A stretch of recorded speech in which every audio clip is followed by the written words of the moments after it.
Olá, nessa aula nós vamos então explorar um pouco mais dos comandos condicionais, né? Nós aprendemos os operadores na aula passada e agora nós vamos verificar algumas condições. Então, para a gente verificar condições, a gente sabe que a palavra reservada em programação é a palavra if. Então, if, e aí a gente pode fazer aqueles mesmos comandos, né? Por exemplo, se A é maior do que zero, aí eu executo alguma coisa, né? Então, abro aqui um novo bloco de código, ok? E vou imprimir uma mensagem. A gente sabe que a gente imprime mensagem em JavaScript usando console.log. E aí, eu vou colocar aqui, A é maior do que zero, ok? Vamos tomar cuidado que a gente está acostumado em várias linguagens de programação, você tem a palavra print, né? O PHP é echo, né? Mas o print eu acredito que funcione. E em JavaScript, quando a gente usa a palavra print, vou mostrar para vocês o que acontece, ó. Ele chama impressora, então tomem bastante cuidado com isso, não usem print em JavaScript. O comando é o console.log. Bom, em JavaScript nós temos também o comando else-if, né? A expressão else-if vai verificar se a condição aplicada é falsa ou não e permitir que você faça uma outra comparação, né? Por exemplo, A é menor que zero, né? E aí eu coloco uma mensagem aqui, A é menor que zero. Ok? Então, aqui eu vou até alterar o valor de A, né? A igual a menos 1, só para a gente ver se essa função, se essa condição está funcionando. Então, está funcionando A menor do que zero. E por fim, eu tenho uma outra condição, né? Da mesma forma que o PHP, nós temos o else, né? E no else, se não me engano, o PHP, a diferença é só que o PHP é assim, né? Else if. Eu não sei se é separado ou junto, mas podem testar e ver qual que funciona. Mas no PHP, no PHP e no JavaScript, nós temos também o else, né? E o else, ele é o bloco de comando que é executado caso os outros blocos falhem, né? Então, else, eu posso colocar aqui console.log a igual a zero.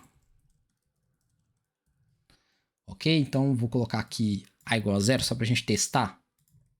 E olha só, A igual a zero. Então ele executou todos esses blocos falharam e ele executa só este último bloco aqui, ok? Então, estes são os comandos condicionais em JavaScript, né? É claro que eu tenho outros comandos, eu tenho um outro comando para verificar condições, que é o comando switch, né? Então, switch,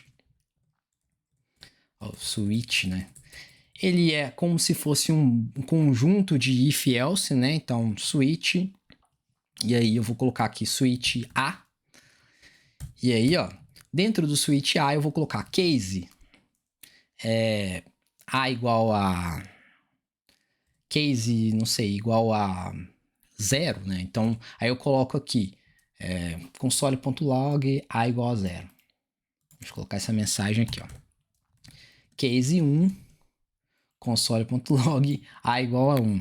Então, isso parece não muito útil agora, né? Mas isso vai ser útil quando você tiver que testar várias condições, né? E ao final de cada case você tem que colocar um break, que é uma exigência dele. Ok?